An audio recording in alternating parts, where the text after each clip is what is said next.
Amigos, continuamos en Migrantes Online, este accidentado 18 de marzo de 2018, después de una pausa larga, poco habitual, excepcional en realidad en este programa.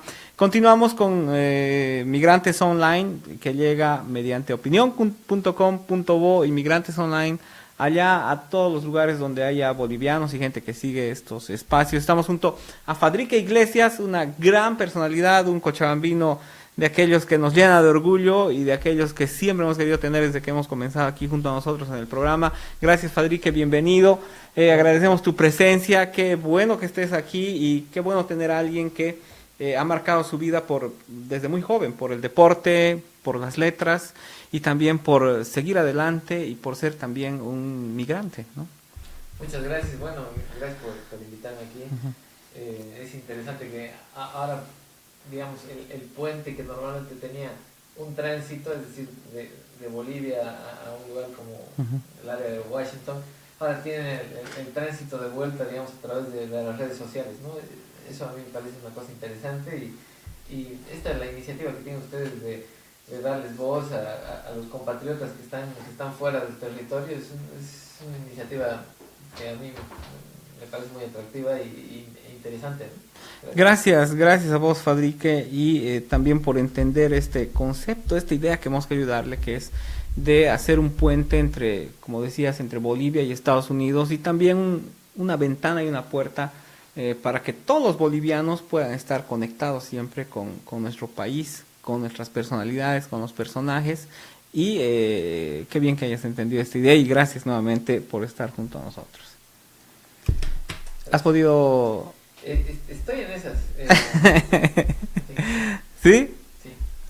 ¿Puedes o no puedes? No lo sé encontrar. Ahora sí. Okay, para toda la gente que ya lo tengo. para toda la gente que no sabe, estamos tratando de nosotros. Ese primer link ahora. Sí, correcto. Okay. Fadrique, qué interesante tenerte acá. Decía por todas estas facetas de tu vida y por el hecho de ser también un cochabambino, un boliviano destacado fuera del país. Un poquito para que la gente te conozca más en el aspecto personal. Estábamos hablando del Día del Padre al comenzar este programa y tú me decías que eres padre, ¿verdad? ¿Cómo ha cambiado esto tu vida? Porque por un lado está la realización personal, profesional, etcétera, y por otro lado está el ser padre. A veces eso no te deja seguir, ¿no? Bueno, el tema de la paternidad es, bueno, en fin, para mí ha sido una de las experiencias más bonitas de mi vida, la estoy disfrutando mucho. Hablando un poco de deporte, la paternidad es un tema complicado para los deportistas. Yo lo veo ya una vez retirado y puedo dedicarme por completo a los niños, pero de por sí, por naturaleza, el atleta tiene que ser una persona egoísta, que se preocupe de dormir bien, de entrenar bien. Y ahora yo entiendo un poco y valoro más, digamos, a todos aquellos deportistas, sobre todo a aquellas mujeres que han sido madres y deportistas, porque realmente me imagino que es complicado llevar el deporte de competición a la vez que la paternidad, ¿no? Entonces yo entrené con Antonio Postigo, uno de los mejores entrenadores españoles que han habido de medio fondo, y él tuvo una atleta que fue subcampeona de Europa y ella fue madre a mitad de su carrera. Nuria Fernández, que quedó cuarta en un campeonato del mundo, en fin, una atleta con resultados impresionantes. Y Nuria fue madre y llevó una carrera deportiva adelante. Entonces, en fin, me parece mucho más complicado y ahora valoro más y felicito a todos los atletas que tienen niños. El hecho de comenzar tan joven en el deporte, me imagino que te da una disciplina, una manera de alcanzar objetivos bien claros, de plantearte, digamos, unas líneas que marcan tu vida y te llevan hacia objetivos, ¿verdad? ¿Cómo ha influido en tu vida el ser deportista, un deportista de élite? Además, para gente que no sabe, Fadrique, tú has estado en 2 Juegos Olímpicos, has estado en Beijing 2008 y antes en Atenas 2004. Justamente aquí están los dos certificados qué recuerdo, ¿no? Tener esto, dos certificados, está tu nombre y que la organización te reconoce como atleta olímpico y te hace este detalle diciéndote qué es lo que tú has sido y qué es lo que puedes tú dejar digamos, como un recuerdo para tus hijos y para vos mismo. ¿Sabes? El deporte a mí me imagino que a la mayor parte de los atletas enseña mucho a estructurar un poco, sobre todo los objetivos y los medios para alcanzar esos objetivos, ¿no? Una de las cosas que más me llamó la atención cuando empecé a entrenar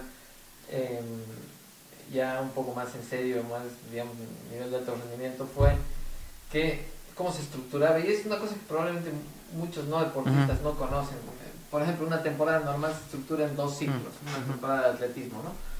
Un ciclo normalmente suele ser hacia julio o agosto y otro ciclo suele ser hasta enero.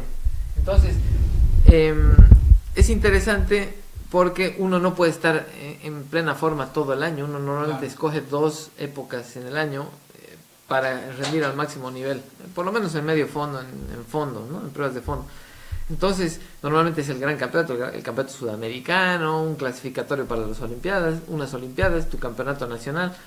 Entonces, ahí tienes que empezar haciendo muchos kilómetros, mucha base, y a medida que va llegando el momento afinas, haces menos volumen y más intensidad. Entonces, eso te prepara un poco para toda la vida. Uno cuando busca un trabajo, cuando quiere sacar adelante un proyecto, ya sea personal o laboral, tiene que fijar objetivos finales, objetivos intermedios y fechas para llegar a esos objetivos. Entonces eso a mí me ayudó mucho en el terreno profesional y personal, ¿no? ¿Tienes más o menos una idea así de grande rasgos de todos tus logros a nivel deportivo, digamos, de competición? ¿Recuerdas? O sea, tengo muchos recuerdos, sobre todo fotografías mentales, como hablábamos hace un momento. Cuando yo hacía atletismo, yo dejé el atletismo hace 11 años, entonces, hace 10 años. En aquella época no había tanto acceso a fotos y a videos, pero en los campeonatos, sobre todo mira, curiosamente tengo más recuerdos de las carreras duras o de los momentos difíciles que de los positivos. Ahora, no me quedo tanto con los logros o con los campeonatos, sino con las sensaciones positivas o negativas, con los amigos que he conocido y con los aprendizajes, tanto de lugares como de personas, digamos. Eso sí es un poco lo que más me ha marcado y lo que más disfruto yo. Y he tratado de meter en mi cabeza la mayor cantidad de recuerdos y tal, pero el currículum deportivo tampoco es algo que me haya obsesionado mucho en general, sino más disfrutar del atletismo y de lo que permite conocer del atletismo, ¿no? ¿Cuándo comienzas a interesarte por el atletismo? ¿Cómo nace? Mi hermana por el colegio empecé a entrenar con Héctor Fernández, un gran entrenador y amigo. Claro, entrenador de mis hijas también. Mira, es que ha sido entrenador yo creo de todo Cochabamba. Él es gran amigo. Que es del club ahora Federico Freude, del club ¿verdad? Federico Freude, correcto. Sí. Él era él es una persona muy de barrio. Él es del barrio San Pedro, del Parque Incacollo. De ahí era Julio César Valdivieso, también un gran amigo suyo. Y Héctor ha sacado a muchos de los atletas que luego han sido campeones nacionales y demás. De una manera muy particular, además, Héctor, ¿no? De entrenarte, sí. A ver, te deja unas líneas, pero después también tú tienes que hacer lo que tienes que hacer porque tienes que hacerlo, ¿no? Daba mucha libertad, Héctor. Y una cosa interesante que pasó justo cuando yo comencé. Hubo un convenio con no sé si era con el Comité Olímpico Alemán o con la Embajada Alemana. Hubo un convenio con Alemania. Entonces llegaron entrenadores muy buenos, entrenadores de talla mundial. Y cuando te digo de talla mundial, no te digo un profesor de secundaria jubilado. Vino a Bolivia Silly y Billy Jerneman, una pareja de alemanes que han tenido campeones olímpicos. Ellos entrenaban a Frank Fredericks, que ha sido subcampeón olímpico de 200 metros en el 96. Una de las 10 marcas más rápidas de la historia, Frank Fredericks, ¿no? Entonces, Billy Jerneman estuvo en Bolivia unos años, luego se fue a vivir a Chile y ahora estuvo en algunos países de África y ahora está de vuelta en Alemania, me parece. Pero se creó una cultura deportiva interesante en Cochabamba alrededor de ellos. De ahí salió una camada de dirigentes también como Luis Blajovic, que estuvo un tiempo en el Viceministerio de Deportes, Marco Luque, que ha estado muchos años activo, sigue siendo hoy presidente de la Federación de Atletismo. Volvió en realidad, ¿no? Volvió después de un tiempo fuera. Entonces, en esa época cuando vinieron los alemanes coincidió con que fueron los Juegos Bolivarianos del 93. Entonces, en los Juegos Bolivarianos del 93 yo empecé como canastillero, es decir, me daba una canastilla y le llevaba la ropa a los atletas, ¿no? Entonces, esa fue... ¿Te gustaba? ¿Ya practicabas? ¿No? ¿Te gustaba estar ahí en la pista? Iba a correr y sobre todo... Mi entrenador en esa época era la esposa de Héctor, Jackie Solís, entonces él entrenaba a los niños. Jackie... El año 92 nos dejó durante 3 meses porque se fue a preparar las Olimpiadas de Barcelona. Entonces eso para mí fue súper motivador verla en la tele, en el desfile, verla correr. La eliminaron por pisar el carril en los 200 metros, cosa que le acaba de pasar al español, campeón del mundo. No, al final no fue campeón del mundo porque lo descalificaron hace 2 semanas en Birmingham, de Palencia, el pueblo donde yo vivía en España, la ciudad donde yo vivía en España 3 años. Entonces eso me motivó mucho, ver a Jackie, que creo que eso motiva mucho en general a los deportistas, a los artistas, a los políticos, ver a un par, a un igual, a tu vecino, a tu amigo, competir ahí. A mí verla a Jackie desfilar por el Estadio Olímpico de Montjuic, yo tenía 11 años, y verla competir para mí fue una dosis de motivación impresionante. Y al volver preguntarle cómo era la vida olímpica, qué había conocido, entonces eso para mí fue, sin esa experiencia de Jackie, yo creo que yo nunca hubiera hecho atletismo, ¿no? ¿Y cómo son los medios, no? Porque nosotros le hicimos hace un par de años en un compilado del 14 de septiembre para Opinión, hicimos una nota a Jackie Solís justamente y le pedimos, pasarnos fotos.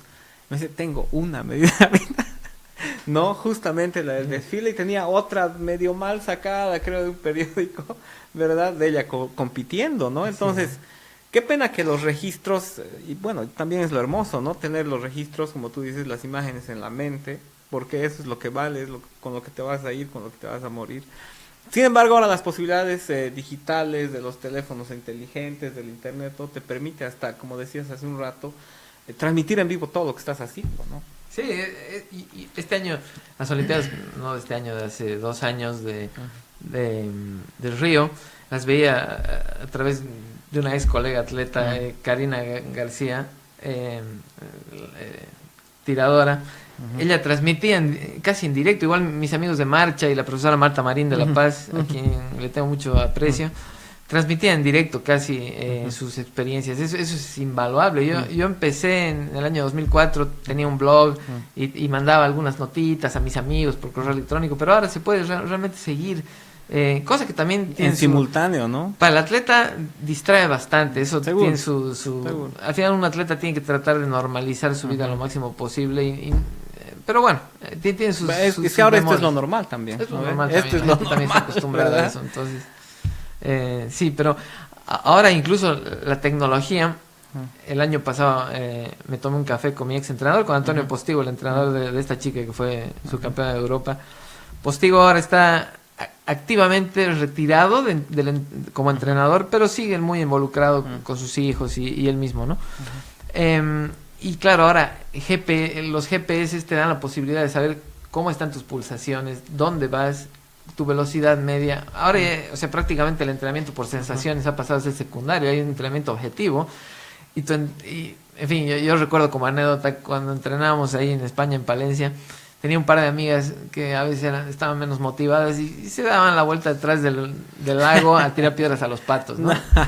El entrenador confiaba en nosotros, ¿no? Y al final las marcas se veían, pero ahora ya se puede visualizar todo, es decir, te puede monitorear desde la computadora dónde estás y cómo estás. Dónde estás, hasta puedes saber si estás durmiendo, cómo están tus pulsaciones. Exacto, sí. De hecho, es mucho control, tecnologizado tanto que los mismos ejemplos de la altura, de la altura, por ejemplo, de La Paz, ahora se simulan. Existen cámaras hipováricas que son como carpas, bueno, depende de la dimensión que tú tengas, pero por ejemplo, Raúl González, el delantero del Real Madrid, él dormía en su dormitorio en una carpa que simulaba la altitud de La Paz. Entonces el tipo por la noche en su cama en Madrid estaba en La Paz y por la mañana bajaba a Madrid a entrenar y a competir. Entonces la tecnología también está cambiando la forma de entrenar.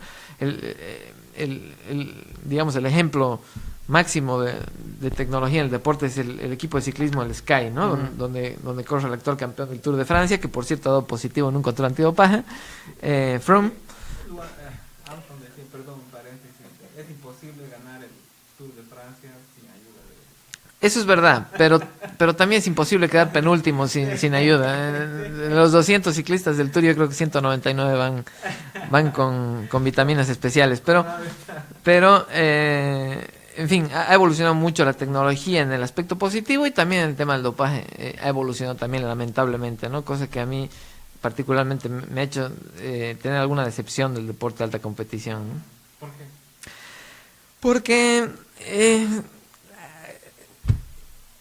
desvirtúa demasiado, ya no te digo la esencia del deporte, que la esencia que pensó el Barón de Coubertin ha cambiado radicalmente en 50 años, se ha hecho profesional, pero desde el momento en el que unos cuantos toman un camino tramposo, digamos, desvirtúan toda la competición y uno como atleta ya empieza a sospechar de todos. Entonces, en fin, yo en España tuve una desilusión el año 2006, ahí se encontró un escándalo inmenso de dopaje, 200 ciclistas implicados, tenistas, atletas, boxeadores. Entonces, ahí como que desperté un poco y me di cuenta de una realidad que no solo pasaba en uno o dos tramposos, sino era un tema más sistémico, que de hecho yo creo que afectó mucho a que España no consiga las Olimpiadas.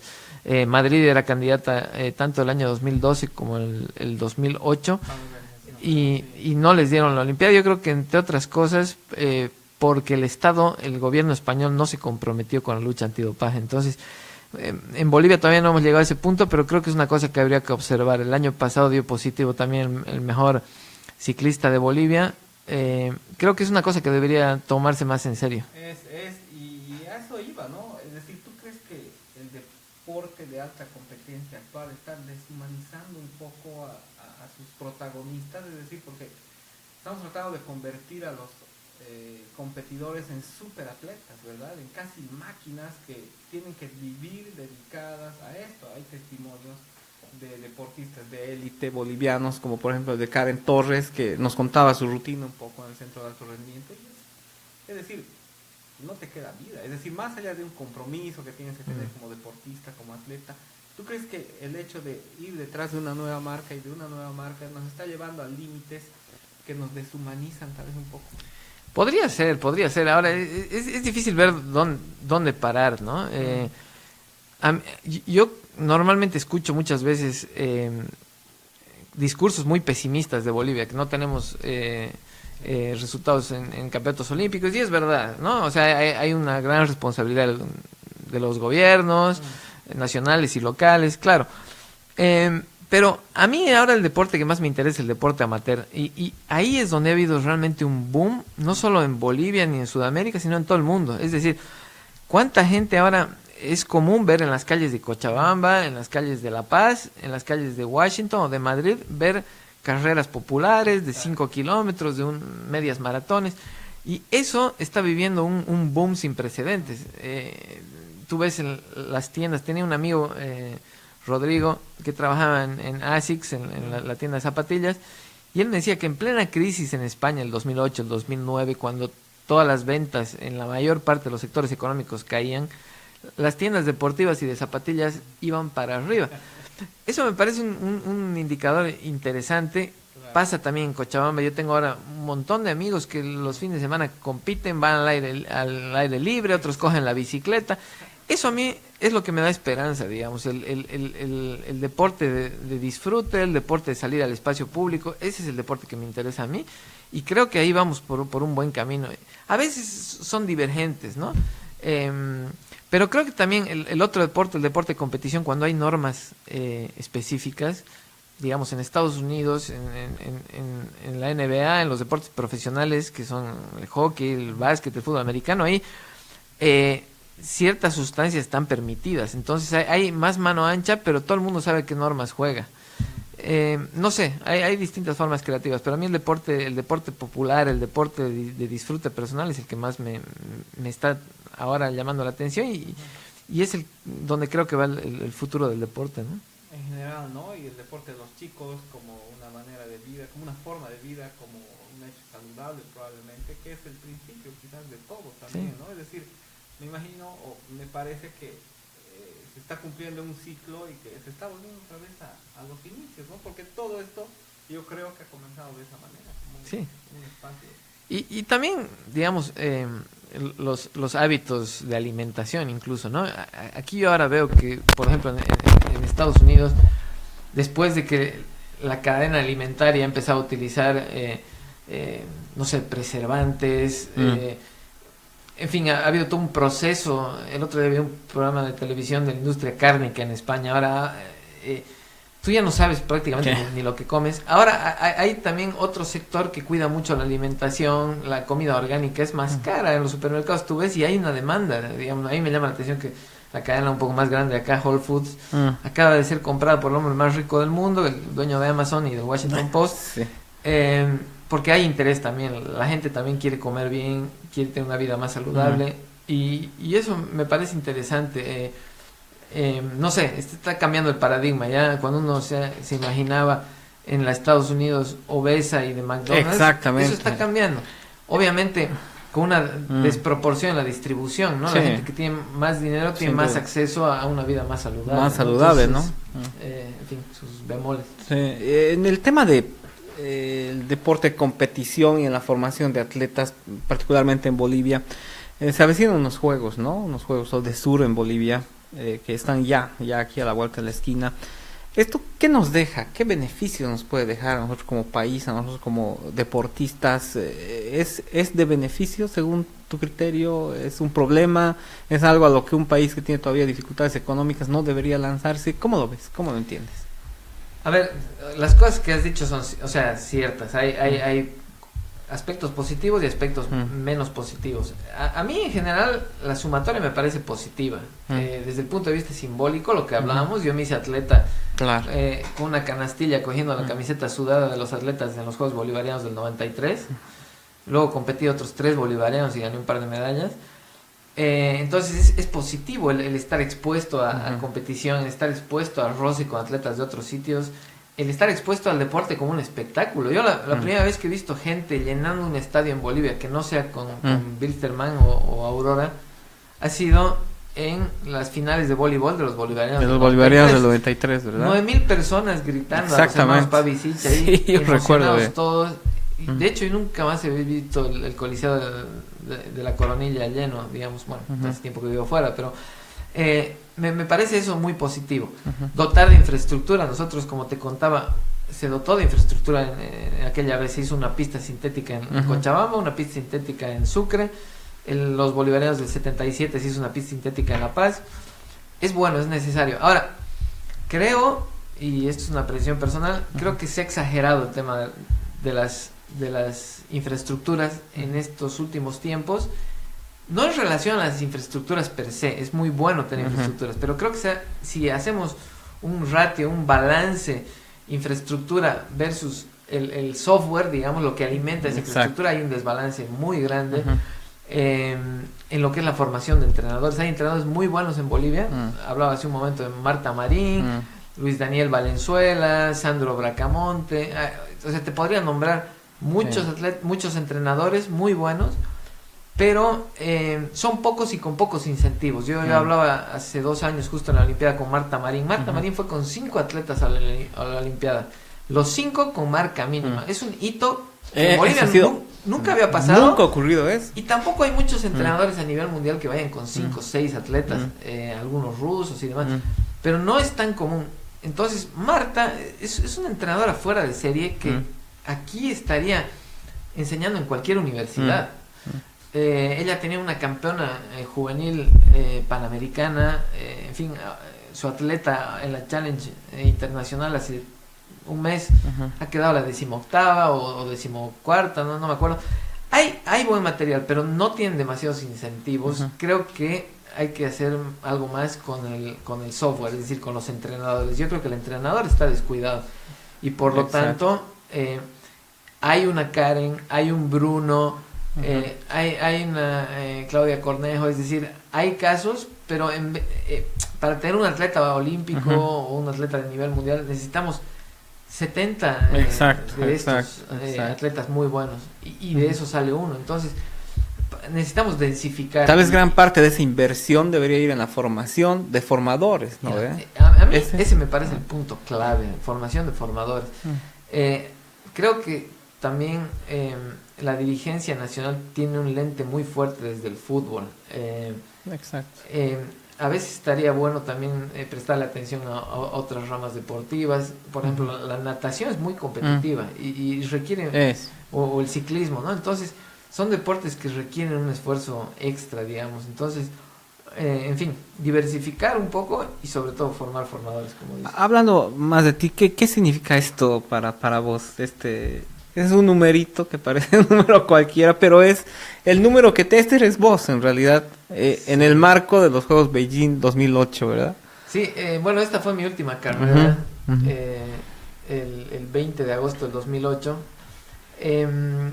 Fue interesante porque no puedo decir que fue un divorcio, pero fue el final de una relación. Yo tuve una relación de varios años con el deporte, pero fue un final de una relación muy amistoso. Es decir, yo me retiré relativamente joven para el deporte profesional, tenía todavía 27 años, pero disfruté mucho esa carrera concretamente porque cuando salía... ¿Sabías que iba a ser la última? Sabía que era la última, estaba seguro, a pesar de que había unos bolivarianos al año siguiente.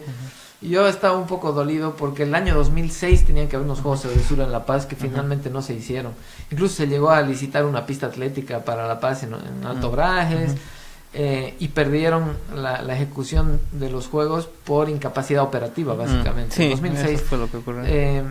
bueno, se venía de años turbulentos políticamente, eso dificultó también el asunto, pero para mí fue una decepción eso. Entonces ya no esperé hasta el 2009 que finalmente se hicieron en Sucre y sabía que esa iba a ser mi última carrera. Entonces para mí fue muy emocionante salir al estadio, ver mis piernas, digamos, por última vez en su mejor punto. Sabía que nunca más iba a correr como aquella noche y la disfruté. Y además el marco, ¿no? Estamos hablando de unos Juegos Olímpicos. En los Juegos ¿Cuánta Olímpicos, gente puede decir el eso, estadio no? de Beijing era una escultura en sí. Claro, el famoso nido de pájaros. El nido de pájaros, sí. ¿no? Era una escultura, el marco humano. En la serie posterior corrió el campeón olímpico Yuri Borsakovsky, un tipo además de mi estatura y más o menos de mis dimensiones. Fue una cosa bien bonita y bueno, no me arrepiento de haberlo dejado joven. Quizá, en fin, no sé, siempre se pueden tomar otras decisiones, pero creo que agoté y el deporte sobre todo me ha permitido conocer, viajar y estudiar. Entonces eso para mí ha sido impagable. Claro, eso es lo que ha marcado tu vida. Estas medallas, ¿qué tal si nos cuentas un poquito qué significa cada una de estas medallas? Sí, a ver, si las levantas. Cuando vine a Estados Unidos decidí solo traerme 5 o 6 medallas. Claro, porque sabemos. Y una que estaba buscando y no la encontró, fue la primera, a la que más cariño le tengo, el año 97, unos Juegos Nacionales en Sucre, Juegos Nacionales Escolares. Y las de acá son un poco las más relevantes. Esta fue la del Campeonato Iberoamericano de Atletismo, quedé segundo en los 800 metros del 2006, fue en Ponce, Puerto Rico. El ganador de aquella carrera fue un brasileño que en un mundial quedó tercero, Osmar Barbosa dos Santos.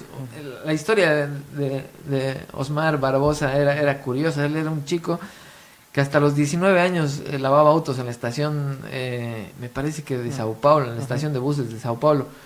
Entonces Osmar empezó a correr a los 19 años. Era un tipo que no tenía muy buena técnica de carrera, un hombre grueso, y salía como una locomotora. Entonces era conocido, los españoles le temían porque el tipo salía como un tren sin frenos. Y te aplastaba y te dejaba fuera. Dejaba fundido. Entonces yo ya lo conocía y aquella carrera en Puerto Rico yo llegué en mi mejor momento de forma. Me fui a entrenar a La Paz un tiempo y al bajar me sentía muy bien y ahí corrí con otro de los atletas con los que compartí tiempo, que se llamaba Simoncito Silveira. Era un venezolano que me ganó 10 o 12 veces.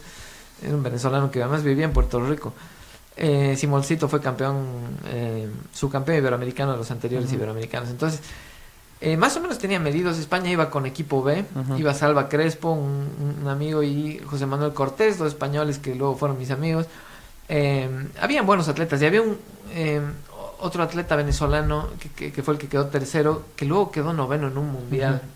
Él era muy bueno también. Entonces fue una carrera muy cargadita, muy buena, pero creo que dejé ir a Osmar porque sabía que corrían al ritmo que corría la locomotora. Se me fue preocupándome mucho de los rivales y estaba con mucha confianza, entonces quedé segundo en ese campeonato. Los 1500 los ganó mi compañero de entrenador, de entrenamiento, Diego Ruiz, que luego fue subcampeón de Europa. Diego Ruiz se ha retirado hace poco. Él fue olímpico también por España el 2012.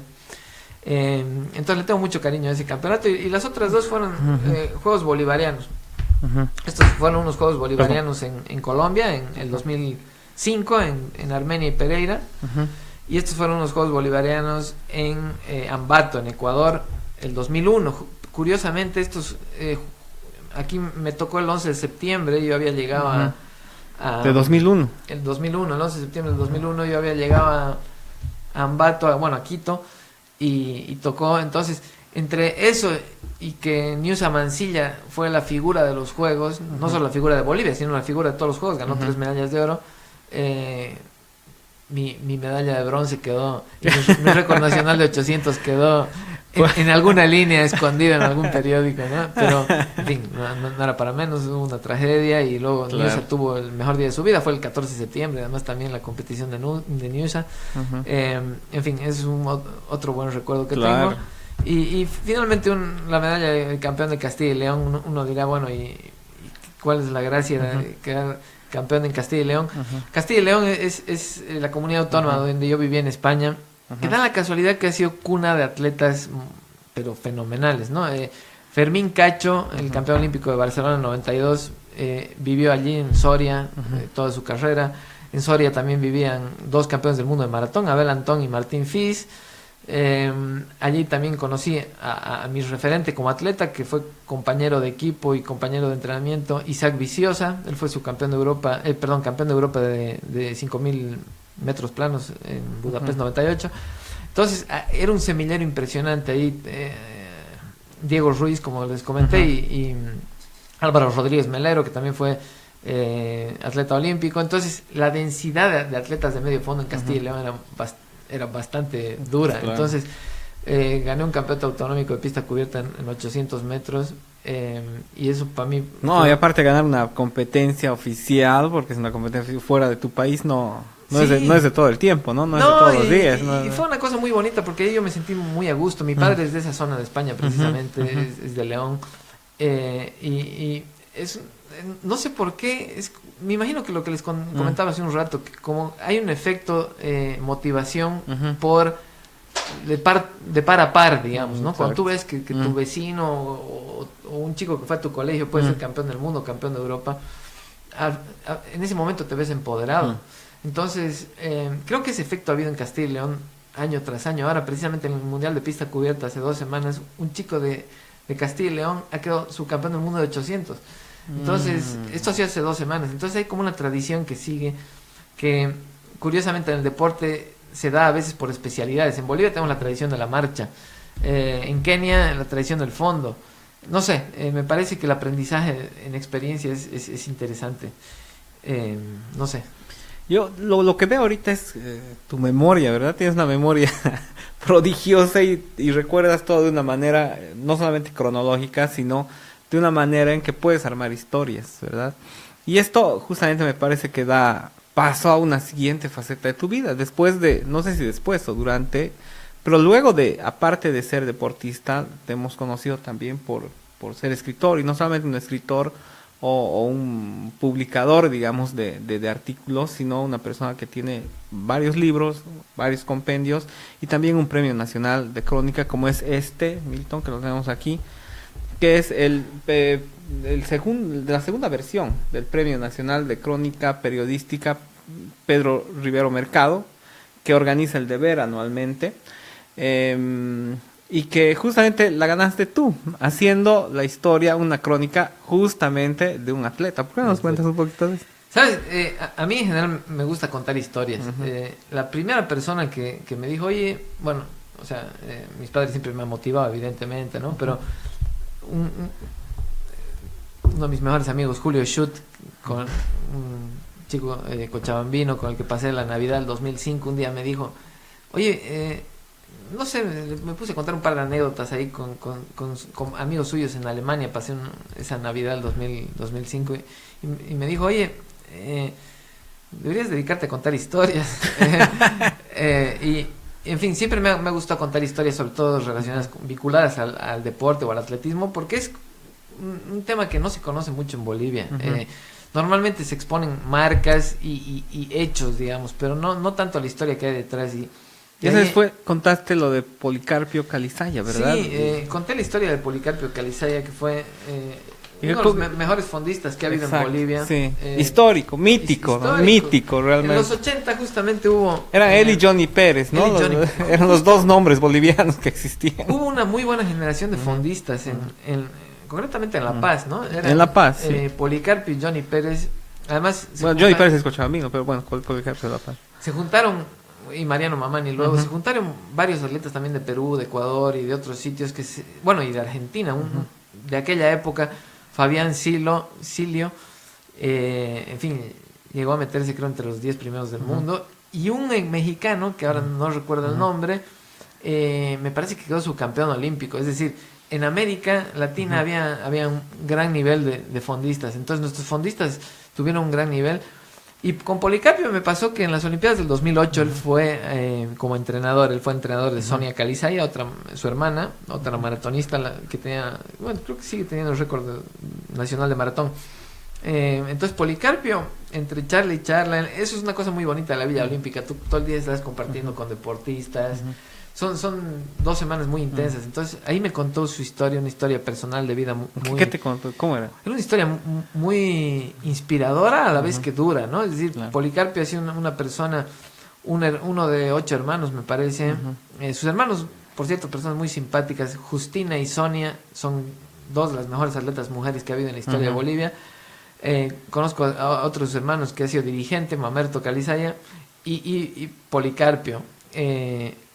Y tiene otros hermanos más. La crónica es una semblanza de Policarpio, haciendo un paralelismo entre sus éxitos, su vida de deportista y su vida personal, su ¿no? vida personal, ¿Cómo unes esto? ¿Qué detalles de su vida personal te han llamado más la atención? Me metí demasiado en aguas personales. Al principio no sé si le hizo mucha gracia a Policarpio, pero luego contaba más acerca de una persona. Todo el mundo conocía los éxitos de Policarpio, conocían su nombre, pero no las historias, que a mí me parecía muy importante. Para entender a Policarpio y entender sus éxitos había que entender cosas duras por las que ha pasado, como por ejemplo perder a la madre de su hijo día antes o 2 días antes de ir a un campeonato del mundo en Corea, digamos. Es un tema muy complicado. Tuvo un niño que ahora el chico tiene 28 años o por ahí. No sé, ha tenido Policarpio es la persona trabajadora y perseverante por antonomasia, ¿no? Y me parece que tenemos muchas cosas para aprender de gente como él. Claro, sabemos que del deporte amateur no se vive, ¿no? Entonces, ¿qué hacía Policarpio para vivir? Policarpio era costurero y de hecho sigue teniendo una línea de ropa. Él era costurero, él observaba. Además es interesante porque ahora yo leo por ahí, digamos, hay una empresa, en fin, de Google que hace design thinking, ¿no? Entonces se ha puesto de moda esto de pensar como diseñador, y Policarpio hacía eso cuando él era cuando confeccionaba ropa. Es decir, una cosa curiosa que siempre les pasa a los atletas de fondo y a los marchadores es que empiezan a sangrar de los pezones porque hay roce durante 2 o 3 horas y terminan empapados de sangre, ¿no? de esta parte. Entonces digamos, las camisetas que hacía Policarpio eran, digamos, que aerodinámicas en ese sentido, porque él entendía mejor que nadie el problema de las necesidades que tenía al momento de competir, ¿verdad? De un atleta, ¿no? Entonces, eso, bueno, me parecía curioso también, pero por otro lado, él ha sido siempre una persona trabajadora, humilde, ha sido un tipo transparente, es decir, te decía las cosas de frente.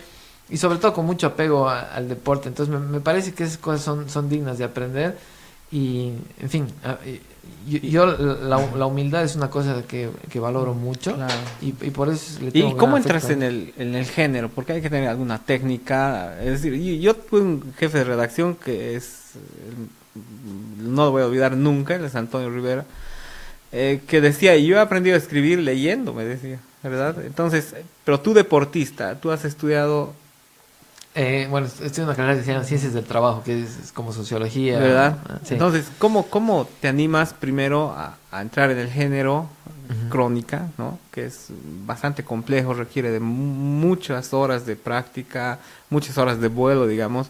Y segundo, a un concurso, ¿no? Es decir, Claro. ¿cómo? Bueno, leyendo crónica, como dices tú, a mí en España, curiosamente, antes de ir a entrenar, había una mesa en el centro de entrenamiento donde yo vivía, donde compraban todos los periódicos. Entonces, en fin, entre entrenamientos tenía tiempo para la lectura y aprendí a disfrutar de la buena pluma. Es decir, Claro. donde yo vivía había un periódico que sigue existiendo, es un periódico pequeño, local, que se llama El Norte de Castilla. Pero El Norte de Castilla fue fundado por Miguel Delibes, que es uno de los escritores más importantes que había en España el siglo pasado. Y él es referente en la ciudad, ¿no? Entonces, primero, la prensa local es muy buena, donde vivía. Y luego descubrí a 2 o 3 cronistas que realmente me han cambiado la vida y son mis cronistas preferidos de cualquier género. Uno de ellos se llama José Sámano, él es el redactor jefe de deportes del periódico El País. Y el redactor de atletismo y ciclismo del País, también Carlos Arribas. Sobre todo, Sámano, a mí me gusta leer las crónicas, no necesariamente porque me interese el partido o porque me quiera enterar quién ha marcado los goles, sino por el arte que tiene el tipo. Es decir, la capacidad de los cronistas deportivos en general por narrar en letra o en radio un partido que lo bello es el ver el gol, necesita una creatividad extra, ¿no? Yo en Cochabamba seguía mucho a Alfonso Arévalo, pues bueno, Eduardo Arévalo. Saludo a Eduardo, es amigo también. Eduardo. Desde chiquito, Oscar Galdo, ¿no? En mi época todos se criaron con Oscar Galdo. Sí, Oscar también es un gran amigo. En fin, el mismo Toto Arévalo, ¿no? Él fue a las 2 Olimpiadas. Es gente muy creativa para recrear lo que ven por un micrófono, ¿no? Entonces, a mí la crónica deportiva particularmente me ha apasionado. Como te digo, Sámano, en 40 minutos, a la media hora de jugado un partido de Real Madrid, Barcelona, está la crónica de Sámano. Y las metáforas son deliciosas. Pero tú como competidor, me imagino, también tienes ese espíritu competitivo en todo, ¿verdad? Entonces, si te metes a participar en un concurso, quieres ganar, ¿no? No te vas a meter a participar para hacer un currículum. ¿Sabías que podías ganar? Sobre todo lo hice por tener una competición, digamos. O sea, por saber dónde estabas. Por saber dónde estaba, ¿no? Claro. Y además para tener una fecha. Porque Exacto. me pasaba que empezaba una cosa, se quedaba por ahí, interesante, bonita, pero se quedaba en mi computadora o en mi cajón, ¿no? Entonces, el tener una fecha, animarte, en este caso, hice como una sesión de entrenamiento. Hay un cronista que yo lo admiro mucho como cronista y como editor, Diego Fonseca, ha escrito varios libros de crónica. Diego dictó una clínica de edición aquí en Washington. Nos juntamos 5 o 6 personas. Una de ellas es una escritora boliviana que ahora publica en Random House, Cristina Zabalaga. Y entonces nos juntamos ahí a un fin de semana, 3 o 4 días, fue un fin de semana festivo, a editar todo el día, 8 horas al día, y a que te destrocen el texto, ¿no? Que luego pasó que también hubo un taller en Santa Cruz con John Lee Anderson y la gente del Deber, que también, por cierto, John Lee Anderson le criticó un par de cosas, otras cosas le gustaron. Entonces, eso de tener un entrenador es Claro. útil, ¿no? Obviamente, en el periodismo tu feedback o el revés te lo da, digamos, el mismo público lector. Entonces es un lujo que alguien pueda tener el tiempo de dedicarle. Afortunadamente para mí esto ha sido un hobby, pero el contar historias para mí, no sé, ha sido un vehículo interesante para conocer cosas que no se conocían por la naturaleza, digamos, del mercado boliviano. En las páginas de prensa, bueno, y no solo boliviano, en todas partes no dan demasiado tiempo como para contar historias de atletas. Entonces, yo echaba en falta cuando era atleta crónicas un poco más profundas. Yo recuerdo que Leonardo de la Torre escribió una para la revista O el año 2004, que a mí particularmente me inspiró porque no era un alegato a la mediocridad, pero era contar la historia por la que pasábamos los 7 atletas que fuimos a Atenas, ¿no? Mostrar otra cara, explicar algunas cosas, y eso me pareció muy bonito, porque no era una cosa pesimista, sino era una cosa realista, que a veces creo que a los deportistas nos falta, ¿no? Y luego de la crónica, me parece que ese mismo año sale este libro, ¿no? ¿Cómo nace este libro? Es un libro que se llama Klaus Barbie, un novio de la muerte, ¿no? Así lo hemos titulado en castellano. Así se titula en castellano. Bueno, esto fue un poco una coincidencia.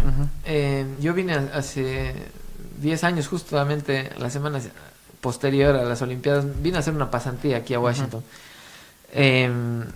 Entonces, en esa pasantía que vine a hacer, trabajaba en ese momento, conocí a un periodista boliviano-americano, Peter McFarland. Y luego cuando volví años más tarde a vivir ya aquí, permanentemente, me encontré con él en una parrillada, ¿no? Y él me dice, bueno, ¿a qué te dedicas? Y yo le digo, acabo de llegar el mes pasado, estoy esperando que me salgan mis documentos de trabajo, mi permiso de trabajo, y de momento estoy viendo, escribo un poco de crónica y tal. Y me dijo, mira, vamos a tomar un café. Fuimos a tomar un café y me mostró un archivador que tenía de 500 páginas, recortes de periódico, archivos, algunos archivos del Departamento de Justicia norteamericano, fotos personales de Klaus Barbie, que era el ex jefe de la Gestapo de León, que se escondió en Bolivia 32 años. 32 años. Entonces, y era, claro, el carnicero de León. En sus espaldas tenía desapariciones de 14,000 personas y demás. Entonces, para mí, yo sabía de Klaus Barbie por la prensa local, digamos, ¿no? Es decir, o por ver alguna película de él que salió algo así como en 2006. Entonces, sabía lo que sabía cualquiera. Pero cuando vi todo ese material, empecé a investigar. Peter tenía un par de historias laterales que se cruzaban con la de Barbie. Y en La Paz justo aproveché que fui a mi boda para hacer unas cuantas entrevistas ahí. Entrevisté al mejor amigo de Klaus Barbie, a Álvaro de Castro. Entrevisté a la hermana de Mónica Ertel, una guerrillera alemana que murió asesinada precisamente por gente de la policía boliviana, Beatriz Ertel. Aproveché para hacer entrevistas, me quedé con las ganas, a pesar de que empecé el trámite, me quedé con las ganas de entrevistar a Luis Arce Gómez. Él estaba en Chonchocoro en ese momento, sigue estando en Chonchocoro.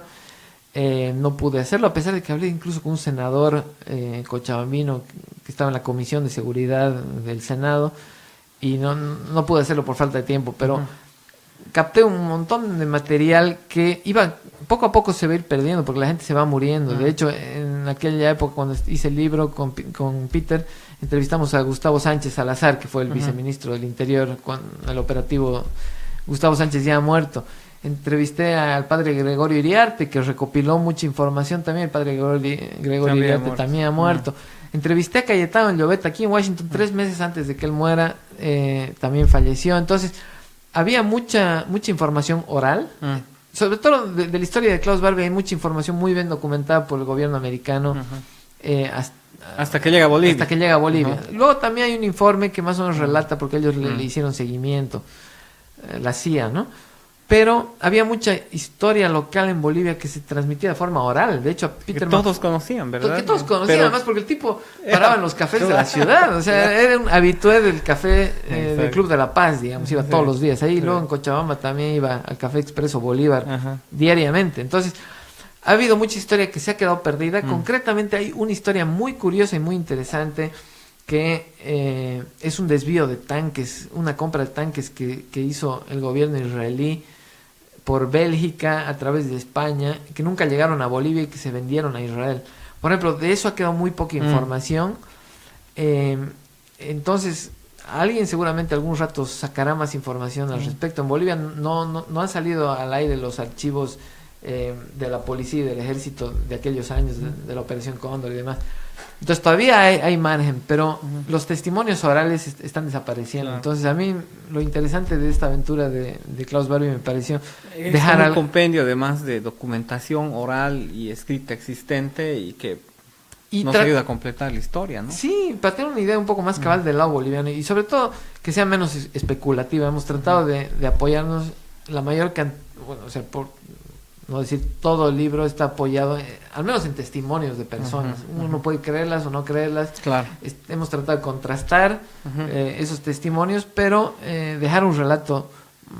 No sé si la historia es entretenida o no, pero hemos tratado de abarcar la mayor posibilidad que hemos tenido en nuestras manos, ¿no? Es una motivación. Para continuar, Fadrique, es un proyecto que a nosotros nos ha llenado mucho de orgullo, digamos, porque el BID, una organización internacional, con sede acá también, te ha elegido a vos, ¿no? Para hacer un compendio de probablemente la personalidad más grande de las letras que podemos recordar en el tiempo contemporáneo, por lo menos los latinoamericanos, ¿no? Este fue un proyecto interesante. El presidente del banco es Luis Alberto Moreno, es una persona... Perdón, se llama Gabo tiene quien le escriba, ¿no? Y es justamente una reunión, un compendio de muchos artículos y algunos otros que hacen alusión justamente al escritor colombiano, ¿verdad? Claro, cuando Gabo murió fue un verdadero terremoto para todos, ¿no? Por su legado literario y su legado periodístico.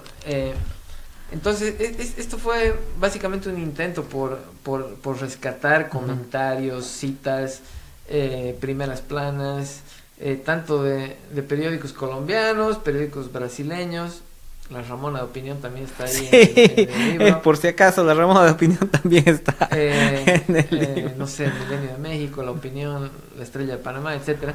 Entonces, tratamos de hacer un compendio de comentarios, qué sé yo, desde Bill Clinton hasta, no sé, el hermano de García Márquez, Johnny Anderson, y las fotos son, además de un fotógrafo que a mí me encanta, que se llama Daniel Morzinski, al que yo admiro mucho. Es un fotógrafo literario que reventó internacionalmente su carrera con una foto de Borges, la foto de Borges de perfil, a blanco y negro, mirando al fondo. Entonces, él a partir de los años 60, 70 empezó a sacar fotos, tiene fotos, básicamente todos los escritores de habla hispana e internacionales, 30 premios Nobel fotografiados, tiene fotos del mundo Paz Soldán, una foto muy curiosa en la puerta de un estadio. Morzinski tiene una foto de Rodrigo Asbun, que está en una ventanita pequeñita, entonces ahí es como que el minimalismo de Asbun se ve en la foto. También tiene una foto Liliana Colán, es decir, varios escritores bolivianos, en fin, de toda órbita, ¿no? Entonces le escribí a él, no me conocía, yo tampoco a él, le solicité, nos cedió gratuitamente, simplemente con un costo de transacción mínimo, sus 11 de sus fotos.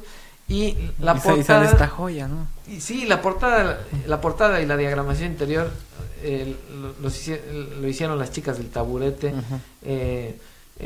Mariana Lotzauer y Ades Quirol, que ganaron además el siguiente año el Premio Nacional Eduardo Avaroa con ilustraciones suyas, ¿no? Entonces, fue un trabajo muy bonito, sobre todo de ver lo que ha sido la obra de Gabo. Y aparte que es simbólico, ¿no? Es decir, a cualquiera que escribe le gustaría escribir algo sobre este hombre, ¿no? Y te tocó. A mí lo que más interesante me parece de Gabo es que uno a veces piensa que el oficio del escritor o del periodista a este nivel surge o en Nueva York o en Buenos Aires, y Gabo salía de un pueblo diminuto como podría ser, no sé, ni siquiera Santana de Yacuma. Entonces, de ahí ha salido uno de los escritores más importantes del mundo de este siglo. 100 años de soledad es una de las obras fundamentales de la literatura. Entonces, eso para mí es una motivación. Y a veces cuando en Bolivia nos sentimos pesimistas, decimos, oye, no Macondo, pero del pueblo de Gabo ha salido esto. Entonces, claro. En fin. Y ahí está lo que tú dices, ¿no? Y es justamente uno de los objetivos que nos planteamos desde acá, celebrar los éxitos y también transformar a los actores en motivadores, ¿verdad? Porque en ese momento nosotros llegamos a gente, bolivianos, seguramente familias de bolivianos en todo el mundo, y muchas veces el boliviano cuando está fuera de Bolivia está fuera de su hábitat natural y se siente menos, ¿verdad? Se siente disminuido. Pero a nosotros nos gusta contar estas historias de gente que estando fuera de su país puede hacer también grandes cosas. Entonces, ¿Te has visto ya en ese papel de motivador, de ser una inspiración para la gente que está empezando a escribir, para la gente que escribe? ¿O todavía no te ves tan mayor? O sea, no, de hecho, a mí lo que me gusta es, y es casi una obsesión que tengo con vecinos, amigos, conocidos que tengo acá que no son bolivianos, es contar. A mí nuestro país todavía me sigue pareciendo como una joya por descubrir, digamos, ¿no? Turísticamente Bolivia todavía no es tan visible como Perú o como Galápagos en Ecuador o tal, pero poco a poco va saliendo. Creo que pasa lo mismo en el tema cultural, es decir, tenemos excelentes periodistas, tenemos excelentes escritores, narradores, que poco a poco se están dando a conocer y se están integrando en circuitos, ¿no? Roberto Navia, por ejemplo, está el mes pasado en España paseándose por las galas de los premios Goya. Él ha recibido este mismo concurso del deber, luego recibió un premio de manos del rey de España, estaba nominado al premio García Márquez. Fernando Molina, digamos, escribe cosas de opinión. Santiago, cada 3 semanas yo abro el Facebook y le han reconocido con algún premio nacional. Otra vez. Bueno, y todo el equipo de opinión, ¿no? Es decir, hay periodistas muy buenos que hacen cosas muy buenas en Bolivia y a veces creo que somos más pesimistas de lo que deberíamos ser. Creo que hay gente muy talentosa en Bolivia y a mí me encanta conectar, digamos, eso. Yo admiro a gente como Eduardo Mitre, que vive en Nueva York. Eduardo Mitre, bueno, no hay que descubrirlo, todo el mundo lo conoce, pero Eduardo Mitre lleva dictando cátedra aquí en una de las universidades más prestigiosas, en St. John's, en Nueva York, desde hace 30 años.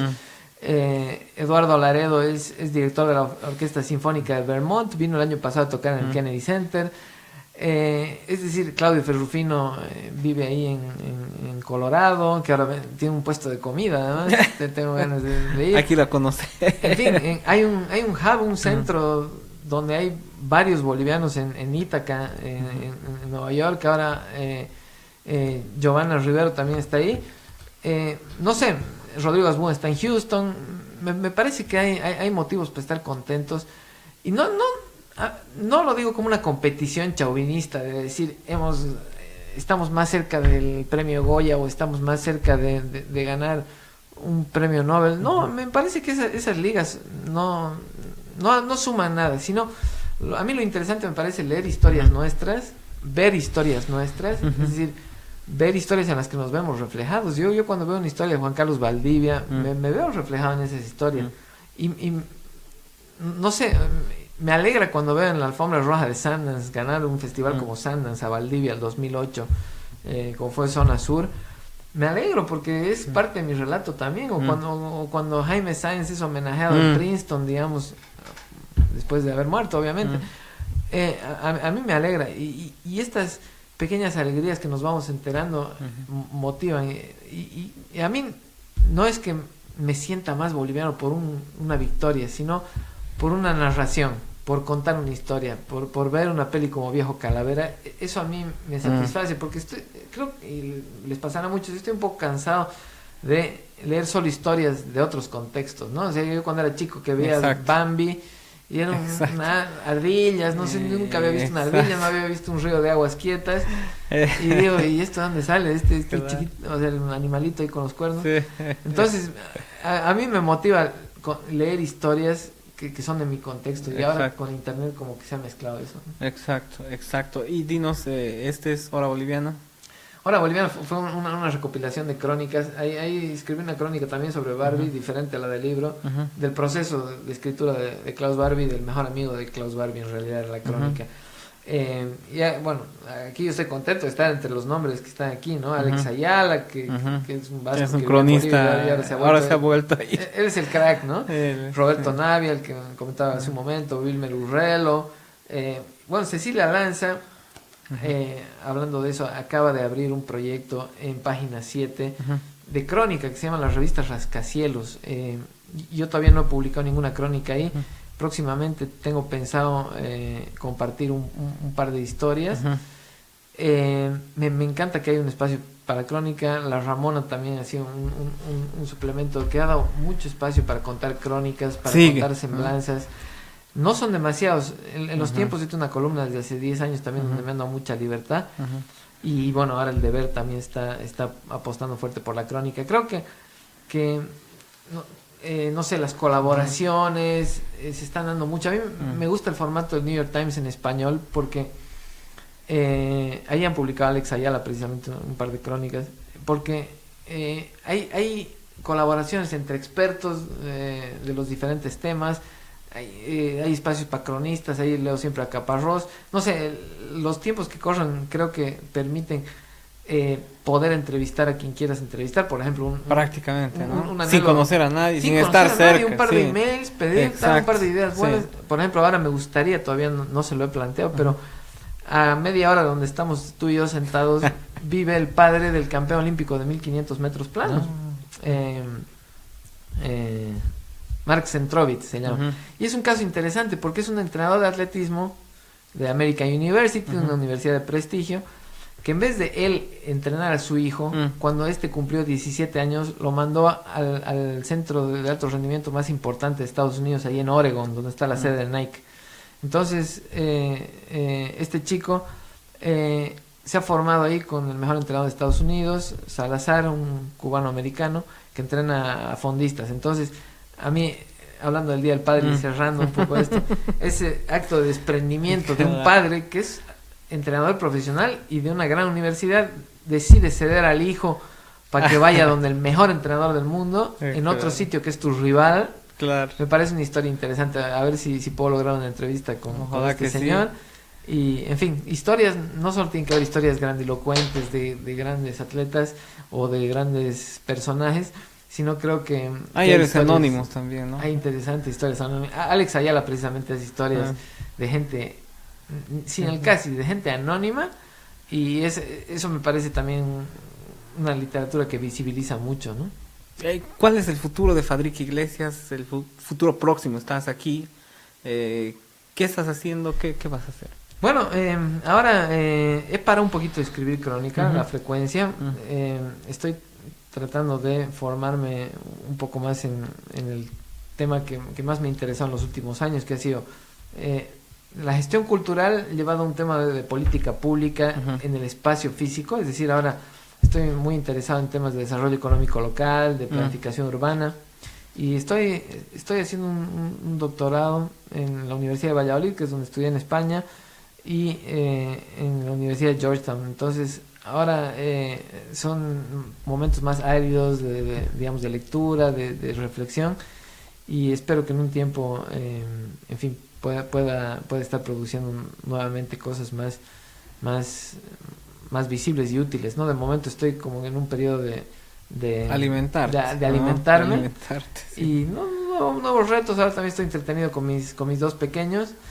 Y algún día cuando crezcan, de repente, si les gusta el atletismo, volveré a... Te vuelves profesor, entrenador. Para a ellos, si quisieran. Y ¿Te ves en Bolivia? En Bolivia me gustaría. Lo que pasa es que el deporte es un tema de implicación, y eso también a veces es difícil al dirigente que no es del mundo del deporte individual. Le cuesta ver que es un compromiso a largo plazo. Entonces, sí se puede asesorar, se puede incluso dar una clínica, una ayuda, pero hay que estar al día a día durante años. Un atleta no... A mí me llama la atención cuando incluso escucho a algún dirigente, bueno, para los Odesur estamos entrenando un año, llevamos un año entrenando, y dice un año no es nada, o sea, ¿no? Es como si para... la recta final debería ser un ciclo olímpico en realidad. Claro, ¿no? es como si para ser profesional dices, un curso del colegio, estoy estudiando un curso del colegio, usted tiene que estudiar 12 años más 4 más 2, ¿no? Entonces el deporte es igual. Me gustaría colaborar un poco más con colegas y amigos que son entrenadores. A lo mejor cuando ya tengo un poco más de estabilidad con mis niños, pueda hacer una llamada a Héctor, alguna una acción, llamada a Héctor, hay que o, hacer algo. O a la gente de ahí para tratar de colaborar de alguna forma, ¿no? Así es, Fadrique. Muchas gracias, Fadrique, qué placer tenerte aquí, qué gusto. Gracias a ti. Y espero tenerte siempre y hablar contigo la vez que puedas. ¿Algo más que quieras decir a la gente, que al igual que vos vives fuera del país? Saludar a familia, amigos y bueno, ¿no? Como siempre hago en el 1 a 1, invitar a toda esta gente que amigos o no amigos que pasan por Washington, siempre nos podemos tomar un café, me pueden contar sus historias, yo les puedo contar las mías. Para lo que necesiten en Washington estamos aquí y bueno, gracias por invitarme. Aquí estamos. Cerramos entonces. Les recuerdo que en el Facebook de Fadrique Iglesias usted podrá verlo con personalidades como Pau Gasol, como Shaquille O'Neal, como Rafa Nadal. Qué video de artista, ¿no? Bueno, fueron divertidas ahí, Kobe Bryant, Lionel Messi, etcétera. Y si usted quiere también googlear, puede googlear como Fadrique Iglesias en la página web del diario Opinión, en opinion.com.bo, y va a tener más información, va a poder complementar todas las ideas que de repente hemos lanzado hoy día y va a poder revisar algo más de la producción que tiene este cochabambino y boliviano destacado que hoy nos ha acompañado.